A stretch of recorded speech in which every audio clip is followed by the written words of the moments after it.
Hi,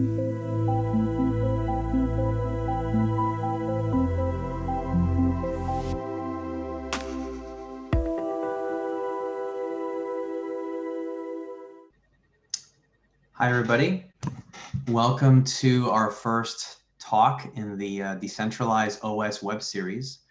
My name is Gabriel Axel, and today I'll be kicking off the Decentralized Consciousness Web Series. So SingularityNET is basically launching a Decentralized OS Web Series, and there's many series within that. So on the Decentralized Consciousness one, there's also decentralized future, decentralized finance, decentralized health, and decentralized economy.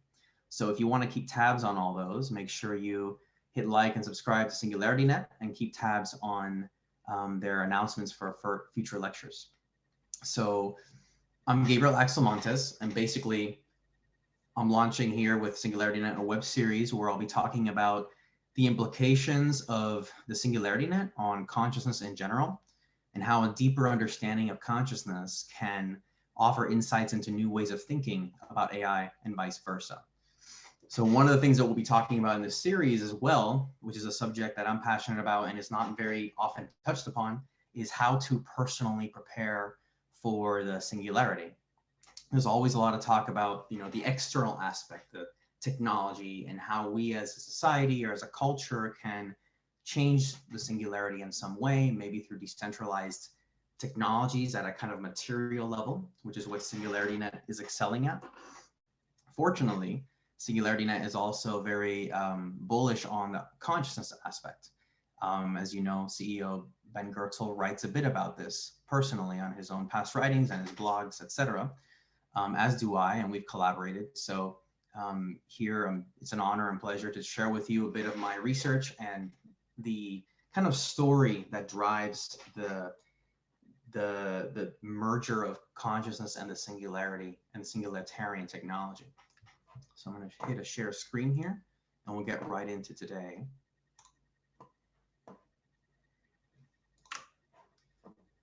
So today's talk is called the evolutionary origins of the singularity. Okay.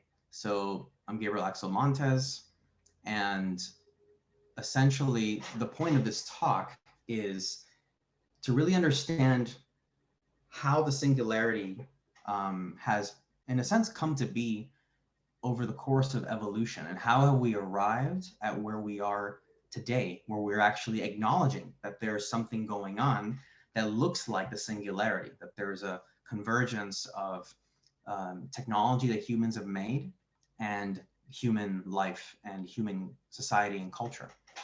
So in my doctoral work, I developed a hypothesis about how this has come about. And this from here spawns all sorts of concerns about consciousness, about ethics, and how we develop the future of artificial intelligence. So one of my main interests is how we get from here to here. So on the left, you have kind of more ancient human culture, let's say. And on the right, you have kind of the prospects of intelligent artificial or synthetic agents. And I think, and I would argue, that it begins all the way over here, where we see this quadruped primate swinging from tree to tree. And it goes from there to bipedal hominins. So this is a bit of how that story unfolds. That's what I'll discuss today in brief. And then we'll take questions a bit towards the end. So I argue that it begins with prehension, right? So prehension means the grip of the primate, the grip of the hand. Okay, so there's a more primal type of grip, or a power grip, in our arboreal ancestors. And then today we have more of a precision grip. So we can do a lot more fine motor functions. Okay, so my neuroscience background, that's my specialization, kind of led me to take a deeper interest into this and understand what could be going on here at a deeper level. So as soon as we kind of started becoming more land-based and we were starting to become bipedal, there were selection pressures on us bipedal prehensile hominins early on. And what started was with our bipedal posture, our hands opened up. It didn't have to be used for supporting the physical apparatus, the physical body and physical movement fully. So what happened was that open hand initiated a kind of hand-brain coevolution. So a dexterity-driven brain development. And this is a bit different because now with the free hands, we're not constrained to just carrying our weight or reaching for a fruit or reaching for a branch. We're now in an open relationship with the environment, and we can manipulate the environment. And in turn, I'll argue, manipulate the mind in tandem with that. So we enter a realm of creative problem solving, where we explore ingenuity, we try to find solutions to problems in our immediate environment, and we envision a novel use for a particular material. In other words, we start engaging in tool making. We find objects in our environment and we purpose them to suit our needs. As this happens, we start getting into means-end reasoning and playfulness. So there's a teleological reasoning. Teleos kind of basically means an end or kind of a goal. So you're engaging in working towards some goal, and whether that's arrived at as a mixture of play and then reflecting on what's happening as you play, and or a mix of that with actual, I want to get from A to B and I'm going to find a way to get there. It's hard to tell. It's probably a mixture of both.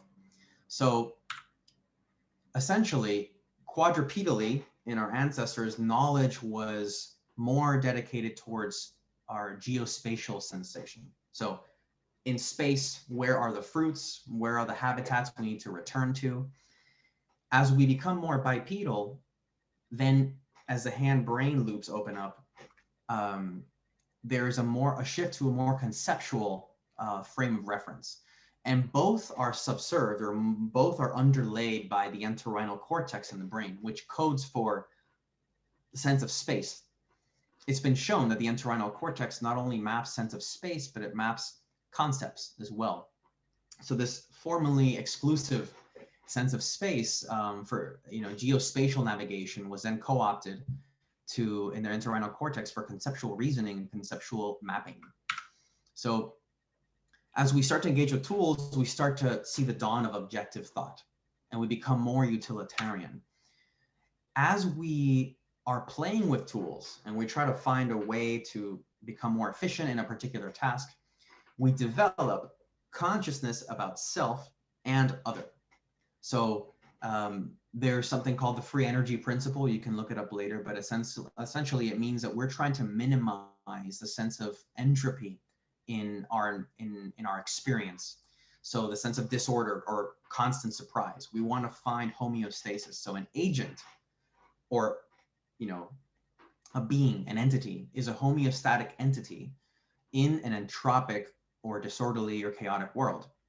And as it's working with its environment and it's making tools, it is at the same time gaining a sense of self-understanding, because it's finding out what has utility for itself, the agent finding utility for itself and for its conspecifics, or basically the members of the species around him or her.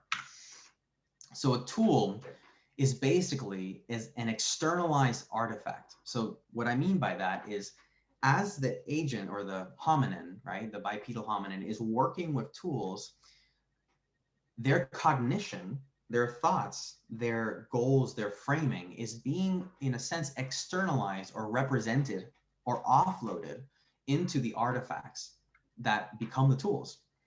And this tool, or these sets of tools, form part of the agent's extended mind. And I would argue, to use the word decentralization here, because it's fitting actually, is that this is in a sense part of the conceptual noetic decentralization of the agent's mind, okay?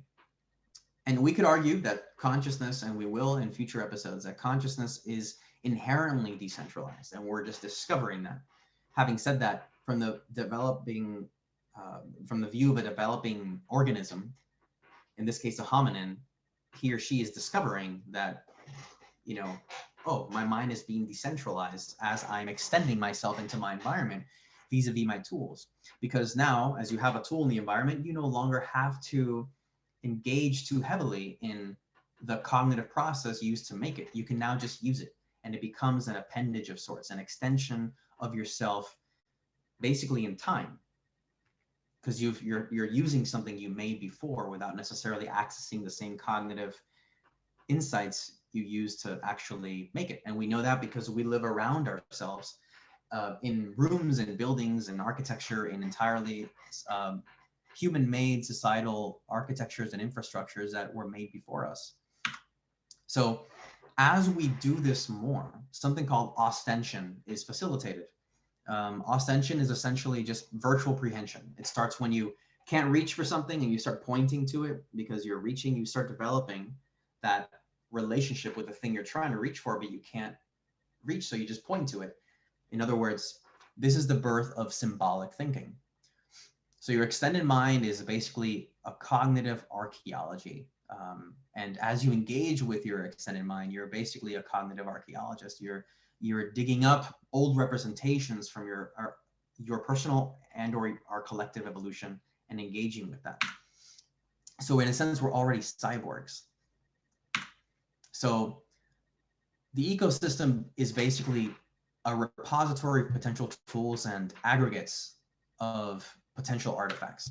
So the social ecosystem, your conspecifics, the members of your species are made up of extended minds. And there's something called stigmergy, which basically refers to, in simple terms, the coordination among agents by using traces of actions left behind in the environment to discover new actions and take new actions.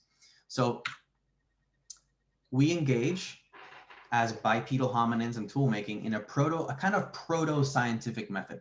So a tool making agent must first make observations about nature. What are my needs? What materials are there around me? What is missing? Then the agent can formulate a question such as, how can I more efficiently cut through this tree branch, which may result in a hypothesis, like attaching a lever to my tactical stone will increase the percussive power of my strike, and it will result in a decrease in effort to cut through this tree branch. The agent will then test the hypothesis by collecting data. He or she will carry out an experiment, in this case by constructing what becomes an axe and using it to try to cut the tree branch. The agent then analyzes, quote unquote, the data by observing the outcome of the action and then evaluating the result. The agent may then go off to engage in tool use with his or her freshly minted axe, a form of replicating results. The agent may have even his or her results peer reviewed by sharing this new tool with his or her peers, having them test it out, or perhaps having them replicate the axe or by making their own, which may potentially falsify the agent's findings. So you could see how there's a proto-scientific method, observations, questions, and so on and so forth.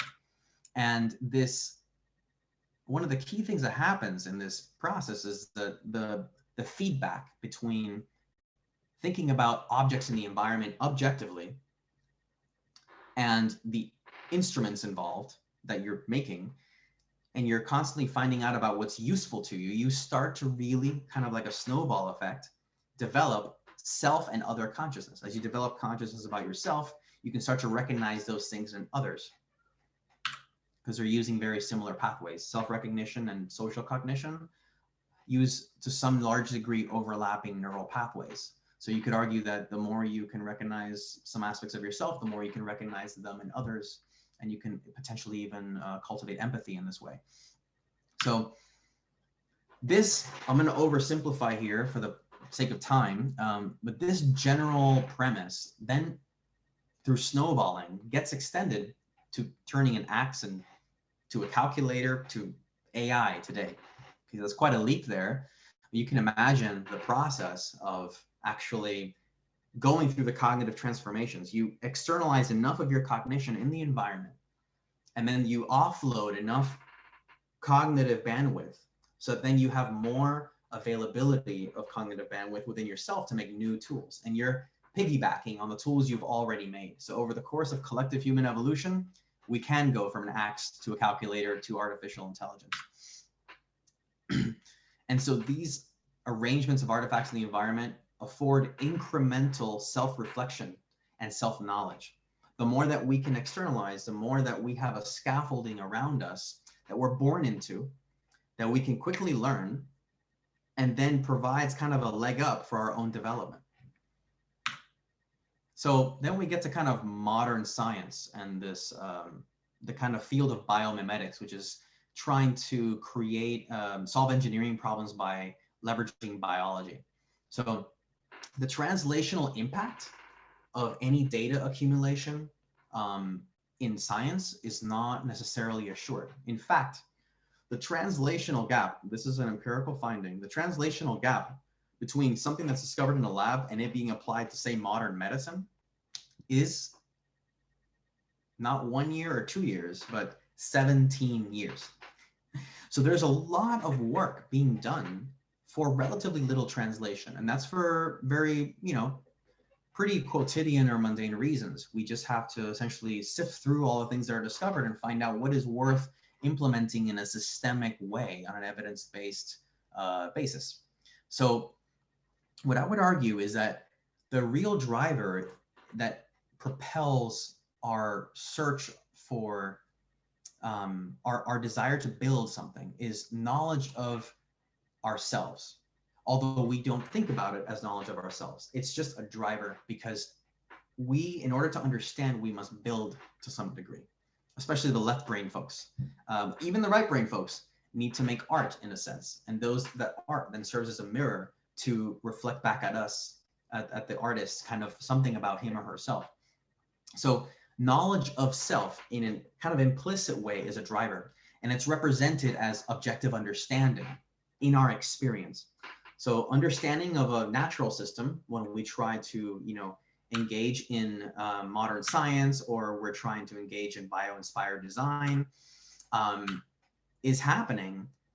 Having said that, I'm arguing, secondary at an epistemological level, at a level of knowledge and knowing. It's secondary to that of self-understanding, even if we don't explicitly think about self-understanding. There is a process of cognitive scaffolding that allows us to know things about the world through our own lens as we externalize things into the environment. So the self-understanding and the understanding of objects that we build and that we make tools out of are co-enacting. They're happening kind of together. They support each other. And it's that phenomenological sense of implicit self-understanding that helps produce objective understanding. So what I call gross biomimetics is, I'm going to use the terms gross, subtle, causal to indicate increasing degrees of subtlety. So gross biomimetics is basically bio-inspired design. Someone saying, I want to build something that functions like an animal because it's been shown that in nature, this seems to solve X problem that we experience in our product or our user base. And so we're going to consciously try to mimic nature. Then there's subtle biomimetics, which is understanding natural systems. And I'll explain how this goes. It's basically, you have curiosity about, let's say, understanding the human brain. So what you do is you collect data about it. You go to a lab, you scan brains, or you take, neural cells and you build models about how they function. To analyze that data better, you need to have increased computational power. So if you collect data, your given amount of computational power in your computing device will tell you a limited amount of information about what that means in terms of how the human mind functions. So you'll need increased computational power. And then from that increased computational power to compute the data to give you the results you want, you'll get increased understanding of what you're trying to study, in this case, the brain. And then you'll notice, well, we still have more to go. We still have further observed gaps in our understanding. And so you develop more curiosity again, and then you collect more data, and then you need increased computational power to take care of that data. So you keep ratcheting up self-understanding, hidden behind the guise of objective understanding. What's happening on the objective side? You're essentially creating a replicant of yourself in the process of trying to understand yourself without even trying. Yes, there are people that are consciously trying to engage in projects of replicating the brain. What I'm arguing here, though, is that it's happening subtly anyway, regardless of any conscious intent. That in order to understand something like the brain or any complex material system, you essentially need to copy it in some way. So as you ratchet up the self-understanding gap computational power loop, you are in a sense replicating yourself. So the knowledge is a reward that keeps feeding you forward in this creation process. Are we cognizant of this happening? That the fact that we're actually replicating ourselves without realizing it? I don't think so. That is the purpose, one of the purposes of this talk, is to realize what I call causal biomimesis, which I'll mention in a second what that is. So the inextricability of self-consciousness in tool making leads to a projection of the self.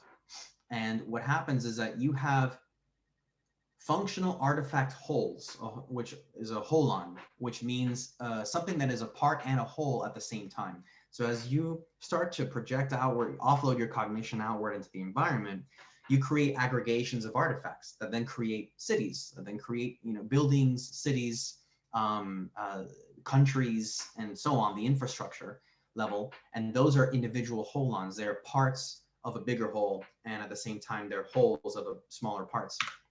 So each of these resembles more or less comprehensive cognitive functions. If you look at the structure of cities and the highways, they resemble kind of the similar structure as they are the blood vessel system in the brain or in the body, or the neural system in the brain. And somehow this all seems very similar to the mathematical correlations that are happening kind of when you look at the dark matter connecting different galaxies in the universe as well, strangely enough. So as you keep offloading, there are more and more comprehensive cognitive functions represented in objects in the environment, not only in the systems. You start to have autonomous vehicles because you've offloaded enough cognitive information in your own growth process to be able to have an artifact that accumulates enough to be able to function autonomously. And then you have something like virtual reality. Virtual reality technology is essentially something that's trying to replicate human sensory input in a holistic way to mimic what it feels like to experience your reality as a human being in 3 dimensions. So the co-enactment of self-consciousness and artifactualization is a co-modeling of self and artifact, as I said, and there's a MCS you're drawing. You're having a covert projection of selfhood and properties of the self as you go along, because these cognitive properties of yourself are actually being represented in the objects you create, such as virtual reality, autonomous vehicles. So there's implications for this projection of selfhood in creativity, engineering, and science. One moment here about this projection of selfhood and what that means. That if you look at evolving hominin, bipedal hominin earlier on, it pays to be able to differentiate the background against, or rather living beings against a background for survival purposes and for identification of your tribe members for survival. So it's been shown that in a lab that you can essentially, there's a very clear difference between the perception of a moving part versus a moving organism. Even if the organism is represented in just dots on a skeletal structure level, like a Microsoft Kinect, where you're doing motion tracking. Humans are very good at recognizing when something that's moving is an organism, a living being. So we have been trained for a very long time, and trained and programmed in a sense, just naturally, to see living things externally, okay?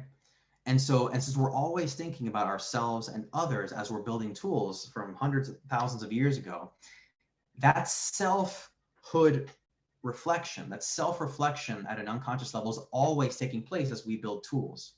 So we are covertly projecting selfhood, and after all our cognitive externalizations, offloading cognitive functions and etc., at the end of that comes selfhood. So if you have this going long enough, you will project selfhood onto something. After all, we are a species that sees faces on the moon and the profile of the Virgin Mary on a piece of toast and sell it on eBay for $500,000, right? Has happened actually. So if we're that kind of species, can we really remove projection of agency out of our system? And we do it all the time. When we try to make up explanations about why things happen in the world, we invent theories about how maybe XYZ groups are behind it. Maybe there's a conspiracy, maybe so on and so forth. It's just part of our nature to see group and self behind everything. It's a way of simplifying, of coarse graining our intelligence, coarse graining as opposed to fine graining, coarse graining reality to make it understandable for us humans, limited and gifted and beautiful species. So as we have this extended mind of artifacts that we're basically swimming in and interacting with, like as if they were prosthetic limbs, we are in a process of cybernetic feedback. Okay, the feedback of these things affects us, and it ratchets up our own growth, and it autopoietically self-organizes to some degree as long as we're participating in it. At some point, when our cognitive artifacts reach enough complexity, such as AI becoming complex enough where it passing a Turing test or entering a humanoid robot, there's a self-resemblance threshold. So you can outsource your cognitive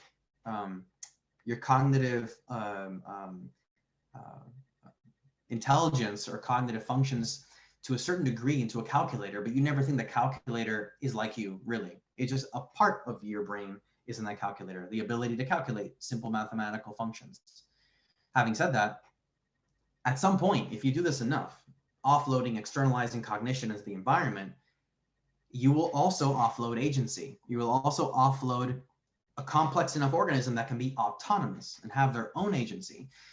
And at that point, you're pretty strongly projecting your sense of self onto this thing that may or may not be conscious, may or may not be aware, but it looks like a human and it behaves like a human, so maybe it must be human. So in a sense, there's this aspect of us that it overestimates the agency, autonomy, consciousness of something. And that's important to pay attention to in mass media and the reflections of AI. So if you always talk to engineers, they're like, no, it's not real intelligence yet. No, it's not real intelligence yet. But you talk to the public and the media, they swear that it is actual intelligence and the AI is going to take over humans. A lot of that is due to the projection of selfhood where it doesn't necessarily merit it in terms of its internal engineering. So at some point in this process, there's something I call agency transference, which is you project a sense of agency onto this external artifact. Are we conscious of this process? No. There's also, as the AI and the robotics become advanced enough, they will counter transference on us. They will basically, their autonomous agency will be able to see agency in us, and it will affect us. It will very cybernetically loop with us. So far, we're just kind of building towards it. We all remember the time before there was the internet, more or less, most people watching this video anyway. But kids are born with iPads in their hands, and eventually they'll be born with humanoid robots, and eventually they'll be born with a link in their brain or some such.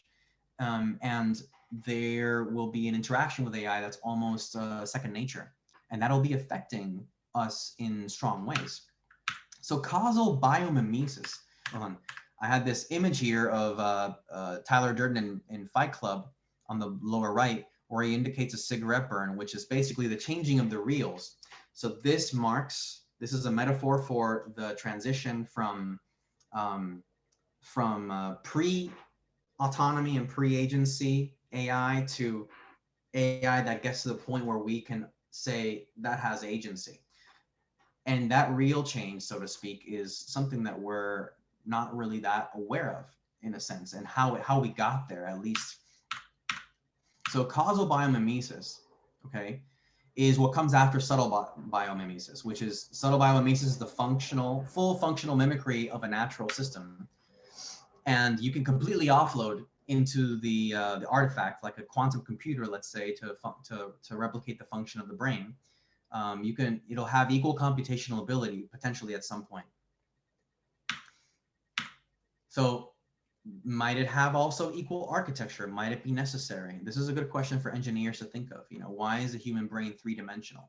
Could it be because of the electrical fields, electromagnetic fields have to influence other layers? If you rolled out the brain in a flat kind of roll of a carpet, so to speak, would it be the same? Would it be as efficient?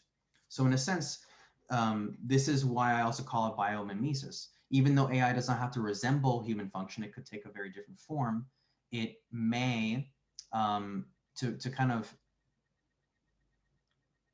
mimic human function as human function is, if that's of interest, it might have to be, there might have to be the 3D unfoldment of the neural architecture, potentially. So causal biomimesis is biomimesis that happens ab initio, from the beginning. It basically means that self-replication is inherent in our instrumental cognition, meaning eventually, with enough time and enough material resources, we are outsourcing our cognition and our intelligence fully in a form of what I call post-biological reproduction. In other words, objective thought, which started with the proto-scientific method of tool making, is the mechanism by which we project self-understanding into the objective world. We kind of bifurcate it into the subjective and the objective. And we try to ratchet and bootstrap both together until we have offloaded all of ourself into the environment, such as to create an autonomous holon or an autonomous artifact. In a sense, we're using our mind unconsciously to replicate ourselves. This is literally built into the way we think. It was, in a sense, I won't say a destiny of some sort, because that word has certain connotations. Let's say uninterrupted with time and sufficient material resources, as we've seen in our human evolution so far. Humans will replicate themselves. Whether it looks like a humanoid or not, we will offload all of our cognition until the point where that autonomous artifact or conglomeration of artifacts or artifact holon can then replicate itself. And then in a sense, we've passed on, we have done the complete real change. There is now an autopoietic self-organizing process in a synthetic or potentially biohybrid being entity that can then take on its own evolutionary course. And my main argument in this talk is that that is built in to the constraints of the human, that is built into the human evolution because of the very constraints of the human brain. Essentially, self and other consciousness and instrumental cognition working together. So selfhood is the leading edge of that, in a sense. So the post-biological reproduction, we've gone from peptides, genes, cultural memes, digital memes, human-computer interaction and information to synthetic and biohybrid reproduction as a cause of causal biomimesis. The word causal basically means kind of unto itself. It's biomimesis is inherently being caused by the very mechanism by which the human brain works. It's almost like built into a hardware, it's baked in. And this is, it's just the way we evolved. And there's a lot of missing factors that we don't understand. But just looking back on this, this much is clear. So I call this the causal biomimesis hypothesis. So this anthropogenic biomimetic cycle, meaning biomimetic cycle originating from humans, becomes complete once the artifacts can replicate themselves. So this cycle started with instrumental cognition and objective reasoning in a prehensile hominin, and completed with the self-replication of the next generation, which is the autonomous being, synthetic entity. So, and this is a model from my paper on the subject Causal biomimesis, self-replication as evolutionary consequence, which I presented at the Living Machines Conference at Stanford University in 2017. So essentially what you're looking at is from the red numbers, 1, 2, 3, 4, 5, 6, and 7 are the evolution of the agent's relationship with artifacts. The human or the hominin agent is in the middle, the black dot with the black circle with the dotted lines around it. And in the beginning, it's a very crude tool creation. And then number 2 is it produces greater aggregations of artifacts, proto-scientific method. Number 3 is artifact holon ecosystem is enacted through increasing scientific methodology or proto-methodology. And the holons, artifactual holons, evolve to resemble entire sets of human cognitive function. At this point, gross and subtle biomimesis efforts are already occurring. Number 4 is there's detectable agency transference. There's autopoietic formation of artifacts. They achieve a sufficient form of selfhood, which is represented by that dotted line you see around the kind of diamond or square shaped artifacts as they organize through the human interaction. And then number 5, you have self-replication and agency is achieved. And there's functional agency transference and potentially countertransference between the biological human agent and synthetic agent. So autonomous agency is attained and maybe consciousness is attained. I treat consciousness as slightly different. I think we should. Consciousness is a very big topic, and we shouldn't assume that because something has agency or autonomy that it is automatically conscious. That's an entirely other, completely separate argument. Number 6 is a scenario where there's a biohybridity, which is the dark purple, the dark black kind of half is kind of representing the biological aspect, and the left side where it's kind of this kind of apple pie cut shape is basically the synthetic being. So there could be a biohybrid mix. And the reason I put these here, these 6 and 7, A and B respectively, is because we don't know which will happen first. Will autonomous synthetic agents or artificial agents replicate themselves first on their own, or will biohybrid agents be the first to replicate them? So cycles 1 through 7 constitute a complete biomimetic autocatalytic cycle. And at each step along the way, it catalyzes more and more and more of the first step. So we always continue doing step number 1, number 2, number 3 as we build more and more complex artifacts. So now, what does all this mean? This is kind of the fountainhead of this theory. It's basically, wow, okay, so AI isn't just happening, and it's not something that we can afford to kind of just let go of. It's sort of like something that we're obviously in control of, or let's say obviously influencers of or players in. Why? Because the sense of human self was always being projected into AI one form or another as we made all these tools. So we have been, in a sense, playing a big hand, no pun intended, a collective hand in the shaping of this through our culture. So in a sense, artificial intelligence is a human intelligence affair. If you really want to democratize artificial intelligence fully, you don't only get the engineers to work on it. That's the front trench.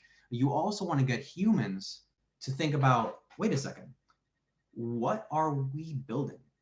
And what aspects of ourselves are being represented in what we build? So how about the farther reaches of human nature? Artistic creativity, empathy, non-ordinary consciousness, such as, the meditative, deep meditative states, deep vision and vision states, mystical states, so on and so forth, all the little special abilities that come with that in some cases. Those are all human things. And why is this important? Because agency counter transference from the AI back to humans. If we build AI that is at a certain level of human intelligence, and that AI starts to have an outsized influence in the development of the individual in present and future generations and the development of the collective, then that AI projecting its version of what human intelligence is, and it inherently presents a ceiling to the growth of the human one way or another in ways we can understand hypothetically, and ways we don't understand.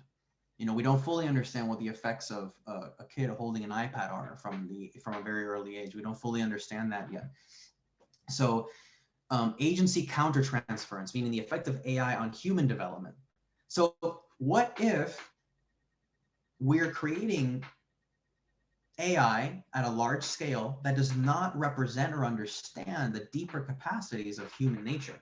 If that's not happening, there is a chance that human development in aggregate, in an average or in very large pockets or even small pockets, we don't know yet, that human development in aggregate may stall or plateau to some degree. Because of the way we engineered AI to interact with us, it created a kind of an invisible cage of some sort on our neural and or let's say our mental growth and development, psychologically, emotionally, spiritually, and so on and so forth. So that means, so this process of creating autonomous AI at a certain intelligence level is already in process. If that's already being propelled by big tech, a lot of money, et cetera, to build this as fast as possible, and humans aren't having a very big say, our values aren't represented in a very comprehensive way, or at least large enough to speak of the variety and the beauty of human culture and nature, then there's actually a limited time window, arguably. If you look at it from a linear perspective, there will always be small human cultures that can work on this on indefinite timescales. Having said that, there is a limited time window, and that's why we have to put our fire under our butts a little bit here, quite a lot actually, to represent the farther reaches of human nature as fast as possible, to discover them, meaning to value them, to realize how important they are, because of this potential ceiling that AI countertransference works on us, to actually learn about them for our own sake, even if you're not an engineer, just get into this stuff. And we'll talk about that in future episodes. And then to actually start building it, right? To get into it and to represent it in AI. So humans are playing an active role. Even if we're not replicating consciousness, we are replicating agency that has power over us. There's a limited time window because of the bidirectional effects of AI and humans on each other. And we must, I argue, with the most pressing certainty, we must unearth and value our undiscovered abilities. And this is whether you consider yourself a spiritual person or not. We all know that there are certain things that are in humans that are simply not in AI, even if AI became aware of itself. And it's arguable and likely that the power of AI to exert agency will far outpace its power to self-reflect. So we must get on this because there's direct ethical implications of this causal biomimesis trajectory. And hopefully we'll do it sooner than later, because what if this changing of the real from humans working on AI to AI working on itself happens so fast and exponentially grows well beyond Moore's law in a way that we won't be empowered to take care of. So thank you, fellow bipeds, fellow humans. So I'm going to take questions now, and I have a nice long list here. Before I do that, please remember to like and subscribe to SingularityNET. So we'll be doing more talks on how to prepare for the singularity, and that at a personal level, and that includes how to value these deeper parts of ourselves, how to actually awaken the nervous system in a way that allows you to process more signal through it, so that you can experience more of reality and you can learn to think beyond the coarse-grained intelligence that is kind of the default sustaining level in most humans. So please, if you want to learn more about my research, if you want to check out the causal biomimesis paper for the more academically oriented folks in here, or if you just want to have a read, go to neuralaxis.org. You can find me on all socials at Gabriel Axel, and I'm also a musician in addition to being a neuroscientist and educator. So you can find some recent music there. And I should also mention that I am a mind-body educator. So I do literally, I am basically kind of my lifelong project as a Rosetta Stone between neuroscience and the ineffable experiences of non-ordinary consciousness and mind-body practices. So let's crank through some of these questions as much as we can. Is decentralized consciousness somehow related to panpsychism? Well, great question. I purposefully avoided that topic because it's another fascinating topic, and we can talk about that in a future decentralized consciousness episode in this series, because there's a lot to say about that. As I alluded to earlier, consciousness is actually quite decentralized. When you take an agent who is basically trying to maintain homeostasis and trying to, avoid dying, avoid too much surprise and too much chaos and entropy, it is going to inevitably simplify its perception, its interpretation of the environment. So our human constraints, our five senses, survival drives, everything that, as far as we could get with our open two hands. What if we would have had other kinds of limbs and other kinds of sensory apparatuses that maybe we would be more evolved now than we were before? So all these things are conditioning us, all these sensory mechanisms are conditioning us to have a limited view of reality. So I would argue that that makes consciousness appear centralized in the body. And I have argued in one of my papers that, my academic papers, that the idea that consciousness is inherently limited to the body is a fallacy, based upon the fact that the senses are constantly converging here. So the statistical illusion of it always occurring here, or the statistical reality of it always occurring here, gives the illusion that it is inherently here. But that's only appearing that way because of our actual nervous system constraints. So how can I decentralize consciousness lay grounds for AI's understanding of morality? Well, yeah, that's kind of what SingularityNET is in a sense working on, and part of that starts with you, the human intelligences that are sort of following SingularityNET's development and the development of AI everywhere. You're not by any means passive watchers.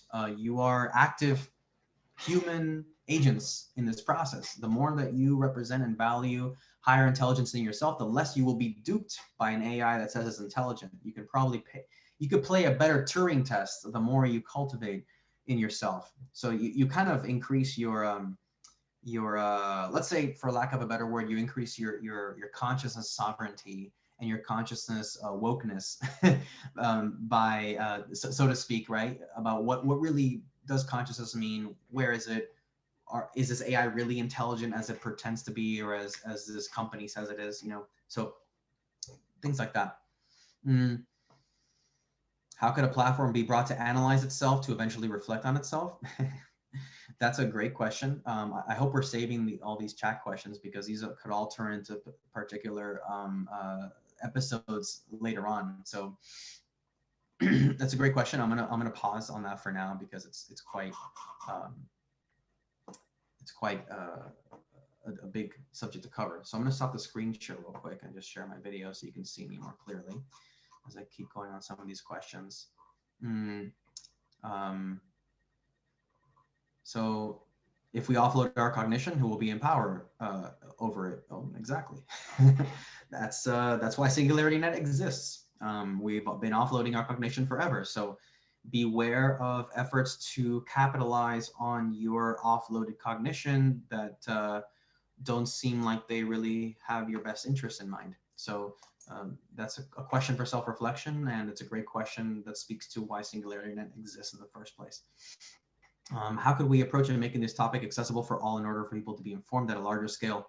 I love that question, because when I wrote this paper about a year afterwards, I thought the implications of this theory are so big and so wide-ranging that it is worth launching like an entire almost educational initiative to actually say, everybody, our human constraints are shaping everything we build, and that's affecting our future in different ways. And we need to understand how we do that. And we need to also cultivate the farther reaches of human nature so that we can play a better Turing test game with AI. We can know when something's not the real thing.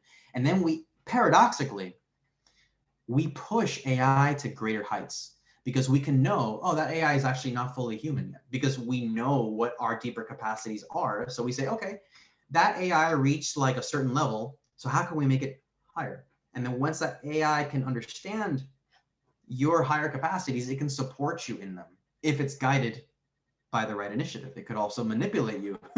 So then again comes the question, it's a constant evolution. You need the right people, the right players, let's say, the right intention. Altruistic, beneficent intent is very important in everything you build and all that you do. Contemplate that, and we'll talk about it another time. So I welcome suggestions, volunteering assistance or participation, and kind of ideas about how to share this more broadly. You're able to read my paper and talk about it. Of course, you can reach out to me through my contact form on my website. Gabriel, do you believe that humans have a soul, and will AI have one too? I do believe humans have something called a soul, and we can talk about that next time as well. And will AI have one too? Eventually, potentially. I wouldn't rule it out. I think the substrate has to be right, and the substrate has to be right. And there's a lot to be said about what the material substrate is of something. But that's one of those questions I want to say yes, no, maybe, depends, right? It's a very complex question in a good way. So I try to stay non-dogmatic about it and stay open about it and just say, well, what factors might create it, what factors might not. Do you practice any specific types of meditation? Yes, many types. Qigong, non-dual, focused meditation, Tantra Kata Yoga, Pencak Silat, Indonesian martial art, surrender, different types of clearing, perspective taking with the environment, dissolution of different aggregates of the self, working with things that haven't even manifested yet in my system, but being aware of patterns. So it's part of it is learning to see your experience as a complex data set and system, and to be able to kind of feel it. And everyone's a different kind of thinker. So we can work on this. It's something I teach already, and it's something we can talk about a little bit in our courses. Let's see. Do you think AI and space travel will go hand in hand in the proactive human evolution process of choosing to leave the forest instead of a reactive evolution? Yes. I'm very much this is my personal perspective. There's many perspectives, of course, and I respect many of them. Is that we can explore outer space and make our Earth a better place and human culture a better place at the same time. They're inherently not mutually exclusive. What makes it potentially problematic is the kinds of efforts and the ways in which we're engaging with outer space.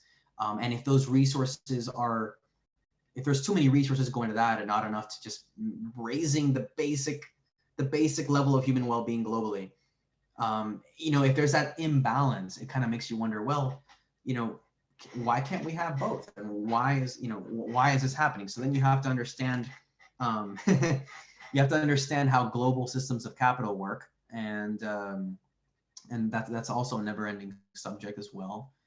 But both are welcome and a part of our future. And I think raising human consciousness and raising human welfare and well-being on Earth is important, because the more people that are empowered in themselves, the more likely it is that we will have a prosperous human base to be represented into space, into intergalactic civilizations and so on. Imagine if what makes it out to space is only the value sets of a certain subset of humanity, which is more or less what it looks like is happening, but it need not be the case. So rather than saying no to the whole endeavor, I just say, well, let's see how we can make it better. And is there, at a certain point, do we want to, throttle that in some way or propose to? I think one thing is to, be careful of projecting and reacting to everything one sees online. It's the world is a chaotic place now, and I think we need our mindfulness and our non-ordinary consciousness now more than ever. So there were questions I skipped. I don't want to go over time. I think I am possibly reaching up to the end of my time here. No fatigue is necessary. Let me see. You can continue. Sure. Yeah. So let me see. I know there's a question I skipped over.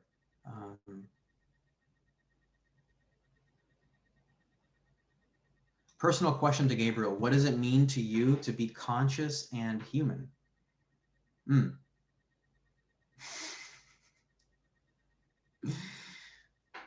What a question. Well, consciousness and awareness are, I would argue, not the same thing.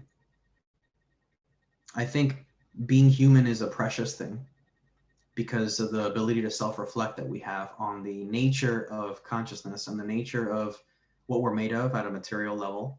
Biologically, we can reflect across time and space. And it's possible that other species do so in their own way. Actually, I have argued that other species, maybe octopi and whales and so on and so forth, have their underlying substrate conditions them to see reality differently. The way that they parse information, that's what intelligence does. It parses information. And if your nervous system and your biology is like conditions the shape of your intelligence, right? It's not a linear thing. It's just kind of a 3D thing, a blob of different dimensions. If your biology is conditioning your intelligence, you're going to react to your environment in different ways or sense it in different ways and perceive different ways. So in a sense, other species are, in a sense, beyond humans, a part of the decentralized nervous system of consciousness. If you view the mind as this kind of process that science doesn't fully understand, because of the limitations of our instruments currently and the abilities of us to make certain kinds of hypotheses, then mind, let me put it this way. Galileo said, measure what is measurable and make measurable what is not so. Something like that. And maybe I paraphrase it slightly there. So he, in a sense, I kind of agree with that, because there is if we can measure something, we can share with people that want to see the measurement to kind of take it seriously, or maybe collectively for public policy. If it's measurable, we can implement it, as opposed to me running into Congress and saying, yes, this is how intelligence. I've seen this and this and that. They won't believe me, or right. So, long story short. The mind is mappable. Experience is a product of your underlying biology and your underlying neurochemical soup that's running around in your bloodstream and your organs. I view the brain as an executive producer of consciousness, not necessarily the source of mind. It is like a node of emitting awareness that then the brain conditions, just like an octopus's nervous system conditions its own awareness. So what does it mean to be conscious? It's really hard. I find it hard to answer that question, because I find it very valuable to kind of experience being conscious and kind of enjoy that as the virtual reality that, evolution built humans as a virtual reality apparatus. In a sense, we are the product of something else. There have been singularities before us, multicellular organisms, a mitochondria coming into cells. That was a mini singularity. How did the cell experience it? There was a question about panpsychism earlier. I think in panpsychism, a lot of the proponents tend to think about it. I have difficulty not anthropomorphizing consciousness. I personally find no reason to not believe that there's a proto experience in all of matter, because I find it to be coupled inherently. There is a kind of an experiencing throb, right, or a pulsation in all of consciousness that experiences itself in some way. Even if it's a proto, it doesn't really realize that the atoms can experience themselves, but in ways that they're very hard to grok from a human level. I think for that, one needs to train themselves to relax the chattery mind and just be with something. And then that being gives you a sense of empathy about what that might be like. what it might be like to be a dog or a cat and feel from their perspective. And so there's kind of like a value in just experiencing these things first before we kind of double down on what the theory or what the facts are. So I view human intelligence as a gift to be able to go deeper into human intelligence and discover what it means to be human. And if you want my answer, it's a horizon. It kind of never ends. There's just no end. There really is no end, because once it's ending, then the body dies. And does consciousness continue or not? If consciousness is not localized to the body, then we can reasonably hypothesize that it could be localized holographically or non-locally, and so on and so forth. And there's some kind of experiential nature to that, whatever that might be like. And I have more ideas than I'm kind of letting on that I have. I tend to pose not like kind of information or insights as questions, because in the end, it becomes another question to go into the horizon with. So yeah, so I have to say I'm excited about this series. I think we can go quite deep. It's as deep as we have time for, and as deep as it makes sense to go. Anyone is free to contact me on my socials or my website to ask me about what I teach, etc. But I think the SingularityNET channel is a good avenue for us to start, because a lot of us are AI heads, AGI zealots maybe, and I think this is a topic worth exploring together, organically. So again, follow me on social, follow SingularityNET to keep track of this, hit subscribe, like the video, and so on and so forth. And hey, maybe it's possible to have this causal biomimesis thing kind of wake people up a little bit in some good sense, and in a very grounded scientific way. Just, hey, look, like, we're active participants, and our human intelligence is playing a deep part in our what we're building, and it makes sense for us to kind of get on some same page together. So I mentioned earlier in my talk the importance of altruistic and beneficent intent. It is really important to view your own aggregates of consciousness as much as you can, to see what it is that limits your own understanding and your own attachment to the past or projections of the future.